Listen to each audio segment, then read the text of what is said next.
பூமியானது சூடேறி கொண்டிருக்கிறது. அதனுடைய வெப்பம் 1.5 டிகிரி உயர்ந்திருக்கிறது. இந்த வெப்ப உயர்வுக்கு முக்கியமான காரணம் என்னன்னு பார்த்தோம்னா,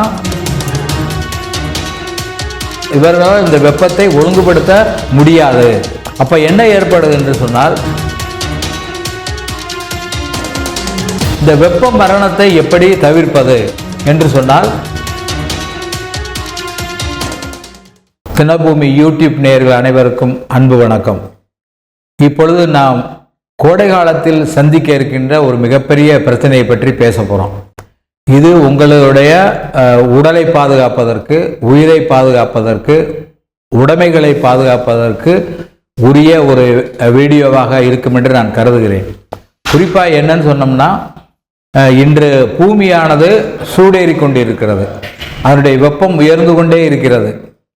1800களில் இருந்த பூமியின் வெப்பத்தை விட தொழிற்புரட்சிக்கு பின்னாடி இப்போ 2000வது ஆண்டுகளில் வெப்பமானது 1.5 டிகிரி என்ற அளவிற்கு உயர்ந்திருக்கிறது.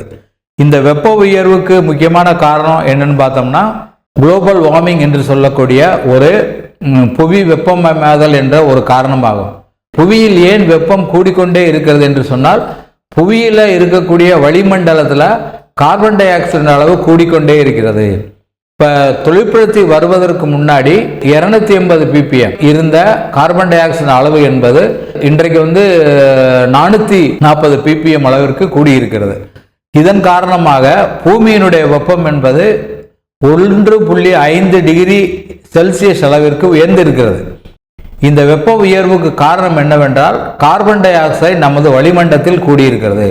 கார்பன் டை ஆக்சைடு என்ற வாயுவினுடைய முக்கிய குணாம்சம் என்னவென்றால், அது பூமியினுடைய வெப்பத்தை அப்படியே தக்க வைத்துக் கொள்ளும். உதாரணமாக, நமது பகல் நேரத்தில் சூரியனில் இருந்து வருகின்ற ஒளியின் மூலமாக நமக்கு ஒளியும் கிடைக்கிறது, வெப்பமும் கிடைக்கிறது. அப்ப பகல் நேரத்தில் வெப்பமானது கூடிக்கொண்டே இருக்கிறது. ஆனால் இரவு வந்தவுடன் சூரிய ஒளி நமது பூமிக்குள் வராத பொழுது பூமியில் வந்தடைந்த அந்த வெப்பமானது இரவு நேரத்தில் அந்த விண்வெளியை நோக்கி திரும்ப செல்கிறது. அதற்கு பேர் இன்ஃப்ராரெட் ரேடியேஷன் என்று சொல்வது. அக சிவப்பு கதிர்கள் மூலமாக பூமியினுடைய வெப்பமானது அந்த விண்வெளிக்கு சென்று விடுகிறது. இதன் காரணமாக நமக்கு இரவில் வெப்பம் குறைகிறது, குளிர்ச்சியாக இருக்கிறது. ஆனால் இப்பொழுது பார்த்தோம் என்று சொன்னால், இந்த இரவுல பூமியை விட்டு செல்ல வேண்டிய வெப்பமானது பூமிக்குள்ளேயே தங்கி விடுகிறது. அதன் காரணமாக பூமியினுடைய வெப்பம் உயர்ந்திருக்கிறது. அதாவது சொல்ல போனோம்னா 1.5 டிகிரி வெப்பமானது கூடியிருக்கிறது. இந்த வெப்ப உயர்வின் காரணமாக உலகளவில் பனிக்கட்டிகள் உருகின்றன. இமயமலை பகுதியில் இருக்கக்கூடிய பனிக்கட்டிகள் உருகி ஆறாக ஓடிக்கொண்டிருக்கின்றன. அது மாதிரி வடதுருவம் தென் துருவத்தில் இருக்கக்கூடிய பனிக்கட்டிகள் எல்லாம் உருகி கொண்டிருக்கின்றன. இவை அனைத்தும் மீண்டும் நம்மளால இந்த பனிக்கட்டிகளை உருவாக்க முடியாத அளவிற்கு அது உருகி போய்கொண்டிருக்கின்றது. அது மட்டுமல்லாமல் பனிக்கட்டிகள் உருகின காரணத்தினால கடலினுடைய நீர்மட்டம் உயர்கிறது. கடலினுடைய நீர்மட்டம் உயர்கின்ற காரணத்தினால கடலோரத்தில் இருக்கக்கூடிய நகரங்கள் எல்லாம் அல்லது கிராமங்கள் எல்லாம் அழிவதற்கான வாய்ப்புகள் அதிகரித்து கொண்டே இருக்கிறது. நிலத்தில் பார்த்தோம் சொன்னால் என்ன நடக்கிறதுன்னா, நிலத்தில் வெப்பம் கூடுகிறது. குறிப்பாக தற்பொழுது காற்று மண்டலத்தில் உள்ள வெப்பம் கூடியிருக்கிறது. இது கொஞ்சம் கொஞ்சமாக கடலினுடைய வெப்பத்தையும் அதிகரிக்கிறது. இதன் காரணமாக மிகப்பெரிய சூறாவளிகள் ஏற்படுகிறது. இந்த சூறாவளிகளின் காரணமாக அமெரிக்க நாடு உள்பட பெரிய பாதிப்புக்கு உருவாகி இருக்கிறது. நமது தமிழ்நாட்டில் கூட பல புயல்கள், சூப்பர் சைக்ளோன், கஜா புயல் தாக்கி இருக்கிறது. இந்த மாதிரியான சூப்பர் சைக்ளோன்கள் அதிகமாக உருவாக்கி கொண்டிருப்பதற்கு முக்கியமான காரணம், கடலின் வெப்பமும் கூடுகிறது, காற்றின் வெப்பமும் கூடுகின்றது. இது ஒரு வகையான பாதிப்புகளாக இப்பொழுது வந்து கொண்டிருக்கிறது. அதே போன்று அதிக அளவுல மழை பெய்கிறது. திடீரென்று பார்த்தால் 3 மாதம் தொடர்ந்து கொஞ்சம் கொஞ்சமாக பெய்கின்ற மழை என்பது ஒரு 2 நாட்கள், ஒரு வாரத்தில் பெய்து முடித்து விடுகிறது. இந்த திடீர் மழை காரணமாக, அதிக மழை காரணமாக சொல்லப்போனால் 900 மில்லிமீட்டர் அளவிற்கு மழை பெய்கிறது, 90 சென்டிமீட்டர் அளவிற்கு மழை பெய்கிறது. இப்போ தமிழ்நாட்டில் கடந்த வருஷம் கூட 40 சென்டிமீட்டர் 45 சென்டிமீட்டர் அளவிற்கு அதிக மழை ஓரிரு நாட்களில் பெய்கிறது. இந்த ஓரிரு நாட்களில் மழை பெய்கின்ற காரணத்தினால பெரும் வெள்ளம் ஏற்படுகிறது. அந்த வெள்ளம் என்பது நகர்ப்புறத்தில் வாழுகின்ற மக்களுக்கு மிகப்பெரிய பாதிப்புகளை, தீமைகளை உருவாக்கி இருக்கிறது. இது ஒரு புறம் இருக்கிறது. அதே சமயத்தில் இந்த வெள்ளம் திடீரென்று ஏற்படுற காரணத்தினால, அதிக மழை பெய்கின்ற காரணத்தினால வயநாடு போன்ற மலைப்பகுதிகளில் நிலச்சரிவுகள் ஏற்பட்டு கிராமங்களே அப்படி நிலச்சரிவில் மூழ்கடிக்கப்படுகிறது. கிராமங்களே காணாமல் போய்விட்டன, மக்கள் எல்லாம் காணாமல் போய்விட்டன. எவ்வளவு பேர் இறந்தாங்க என்று கூட நம்மளால அளவிட முடியாத அளவிற்கு இந்த நிலச்சரிவு ஏற்படுகிறது. உத்தரகாண்ட் மாநிலத்தில், இமாச்சல பகுதிகளில் இந்த மாதிரி நிலச்சரிவில் சகஜமாக நடந்து கொண்டிருக்கு. அதே போன்று இப்பொழுது நம்ம சந்திக்க போறது என்னன்னு சொன்னா உயர்ந்த வெப்பம். இந்த வெப்பம் என்பது கோடை காலத்தில் அதிகரிக்க இருக்கிறது. இந்த பூமியினுடைய வெப்பம் 1.5 டிகிரி உயர்ந்த காரணத்தினால நம்முடைய பகுதிகளில் சுமார் 4 டிகிரி 5 டிகிரி கூட தினசரி வெப்பம் உயர்வதற்கு வாய்ப்பு இருக்கிறது. அப்ப இந்த வெப்ப உயர்வு என்பது ஒரு வெப்ப மரணத்தை உருவாக்க இருக்கிறது. குறிப்பாக மனிதர்களுக்கு, உயிரினங்களுக்கு மிகப்பெரிய சேதாரத்தை இந்த வெப்ப உயர்வு உருவாக்க இருக்கிறது. குறிப்பாக 2023 தான் அதிக வெப்பம் கொண்ட ஒரு ஆண்டாக குறிப்பிடப்பட்டிருக்கிறது. அதே போல 2024 அதிக வெப்பமான ஆண்டாக கருதப்பட்டிருக்கிறது. ஐரோப்பாவில் மட்டும் சுமார் 10,000த்திற்கு மேற்பட்டவர்கள் இந்த வெப்ப உயர்வின் காரணமாக மடிந்திருக்கிறார்கள். நம்ம நாட்டிலேயே கிடைத்த தகவலின்படி ஒரு 144 பேர் இந்த வெப்ப உயர்வினால இறந்திருக்கிறதாக குறிப்பிடுறாங்க. ஆனால் இன்னும் அதிகமாக இருக்கும். ஆகவே வெப்பத்தின் தாக்கம் கோடை காலத்தில் வரப்போகிறது. இப்ப கூட நம்ம தொலைக்காட்சிகள்ல, பத்திரிகைகள்ல போடுறாங்க, இந்த 3 நாட்களுக்கு வெப்பம் அதிகமாக இருக்கும். அப்ப வெப்பம் அதிகமாக இருக்கும் என்று சொன்னால் சாதாரணமாக 30 டிகிரி 32 டிகிரி இருக்கின்ற இடத்துல அது 40 டிகிரி வரைக்கும் போகும். அப்ப 40 டிகிரி வரைக்கும் அல்லது 45 டிகிரி வரைக்கும் நம்முடைய சுற்றுப்புறம் வெப்பம் அதிகரிக்கும் போது எல்லா உயிரினங்களுக்கும் பாதிப்பு அளிக்கும். அதே போன்று மனிதனுக்கு மிகப்பெரிய பாதிப்பை உருவாக்கும். நம்ம ஒரு வெப்பரத்த பிராணின்னு சொல்றோம். பறவைகளும் பாலூட்டிகளும் வெப்பரத்த பிராணிகள். அதாவது மனிதன் ஒரு பாலூட்டி, அவன் ஒரு வெப்பரத்த பிராணி. அவன் என்ன பண்ணுவான்னா, வெப்பம் அதிகரிக்கும் பொழுது அதை அவனுடைய உடம்பில் இருக்கிற வெப்பம் மாறாது. அதே 39 டிகிரி சென்டிகிரேட்ல தான் இருக்கும். ஆனால் வெளியில 40 டிகிரி 45 டிகிரி வெப்பமானது இருக்கும். அந்த சமயத்தில் நம்முடைய உடல் என்பது இந்த உயர் வெப்பத்தை அது ஒழுங்காற்றுகிறது, ரெகுலேட் பண்ணுது. எப்படி ரெகுலேட் பண்ணுது? நம்ம உடம்புல வெப்பம் அதிகரிக்க அதிகரிக்க நம்முடைய உடலில் இருக்கக்கூடிய வியர்வை அதிகரிக்கிறது, சிறுநீர் குறைகிறது. ஆனால் அதே சமயத்தில் நமக்கு தாகம் அடிக்கிறது. அப்போ வெப்ப காலங்கள் நம்ம அதிகமாக தண்ணீர் குடிக்கணும். வெறும் தண்ணீர் குடிப்பதை காட்டிலும் உப்பு போட்ட மோர் இந்த மாதிரி தண்ணீர் குடித்தா தான் இந்த நம்முடைய உடல் இருக்கக்கூடிய இரத்தத்தில் உப்புக்களின் அளவையும் தண்ணீர் அளவையும் சமமாக வைத்து கொள்ள முடியும். அதனால தான் என்ன ஏற்படுது என்று சொன்னால், நம்ம உடலில் உள்ள வெப்பம் ஒரே அளவு இருக்க வேண்டும் என்பதற்காக நம்முடைய உடல் என்பது வியர்வையின் மூலமாக வெப்பத்தை வெளியேற்றுகிறது. அந்த வெளியேறிய நீராவியை, உப்பை ஈடுகட்டுவதற்கு நம்ம நிறைய தண்ணீர் குடிப்பது, உப்பு போட்ட ORS என்று சொல்லக்கூடிய தண்ணீரை கொடுப்பதன் மூலம் நம்ம ஈடுகட்டி கொள்கிறோம். ஆனால் என்ன நடக்கிறது என்று சொன்னால், இது சில சமயங்களில் தாங்க முடியாத அளவிற்கு போய்விடும். தாங்க முடியாத அளவு என்று சொன்னால் குறிப்பாக வயோதிகர்கள், கர்ப்பிணி பெண்கள், குழந்தைகள், அதே போன்று தொடர்ந்து நோயுற்று இருக்கிறவர்கள், இவர்களால் இந்த வெப்பத்தை ஒழுங்குபடுத்த முடியாது.